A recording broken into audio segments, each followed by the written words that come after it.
নমস্কাৰ ছাত্ৰ ছাত্ৰীসকল, গুড মৰ্ণিং। সকলোকে মোৰ এম বি এডুকেশ্যন চেনেলটোলৈ স্বাগতম জনাইছোঁ। আজি এটা বিশেষ কথা আলোচনা কৰিম। এটা ভাল খবৰ, নৱোদয় বাছনি পৰীক্ষা 2026-ৰ যিসকলে নৱোদয় পৰীক্ষা দিম বুলি ভাবিছিল তেওঁলোকৰ কাৰণে এটা ভাল খবৰ। গতিকে ভাল খবৰটোনো কি? 2026-27 বৰ্ষৰ কাৰণে যি নৱোদয়ৰ বাছনি পৰীক্ষা অনুষ্ঠিত হ'ব, সেই বাছনি পৰীক্ষাৰ ডেট ইতিমধ্যে ঠিক হৈছে। 13 ডিচেম্বৰ 2025 ছেটাৰডে হ'ব সেইদিনা। গতিকে সেইদিনাখন পৰীক্ষাৰ ডেট ঘোষণা কৰা হৈছে আৰু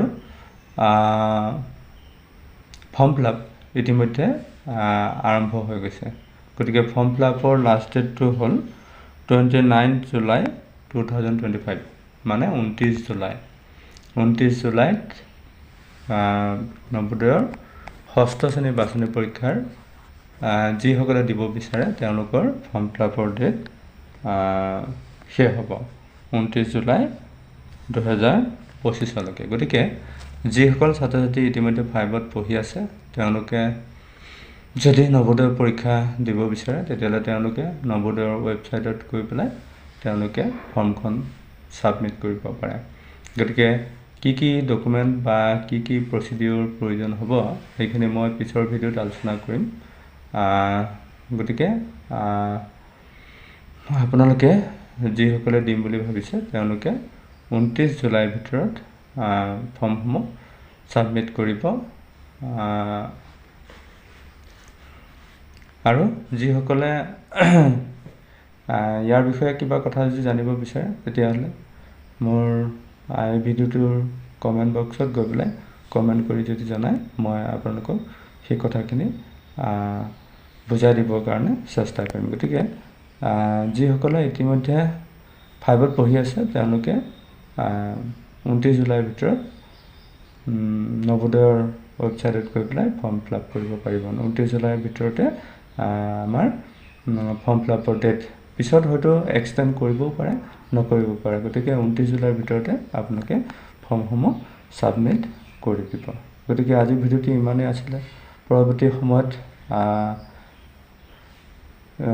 মোৰ চেনেলত যিখিনি আমি নৱোদয়ৰ বাছনি পৰীক্ষাৰ কাৰণে যিখিনি কোৰ্চেছ আলোচনা কৰোঁ সেইখিনি ভিডিঅ' মই ইতিমধ্যে এতিয়াও আৰম্ভ কৰিব পৰা নাই, বিশেষ অসুবিধাৰ কাৰণে।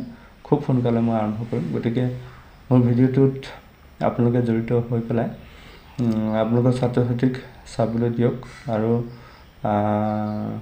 মই ভাবোঁ উপকৃত হ'ব। গতিকে মোৰ চেনেলটোত যদি এতিয়াও আপোনালোক অহা নাই, ছাবস্ক্ৰাইব কৰি লোৱা নাই, ছাবস্ক্ৰাইব কৰি ল'ব। কাষতে থকা বেল আইকনটো প্ৰেছ কৰি অল অপশ্যনত ক্লিক কৰি ল'ব যাতে নৱোদয়ৰ কোৰ্চেছসমূহ আপোনালোকে ভালধৰণে আয়ত্ব কৰাব পাৰে আপোনালোকৰ ছাত্ৰ ছাত্ৰীসকলক।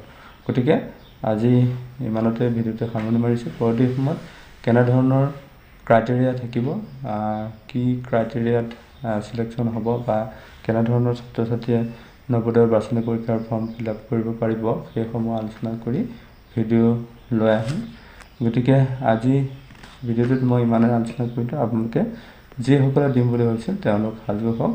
29 জুলাইত লাষ্ট ডেট আছে। গতিকে 29 জুলাইৰ ভিতৰতে আপোনালোকে ফৰ্ম ছাবমিট কৰিবৰ কাৰণে আপোনালোকে চেষ্টা কৰক। গতিকে আজিৰ ভিডিঅ'টো ইমানেই। পৰৱৰ্তী সময়ত কম। Bye bye.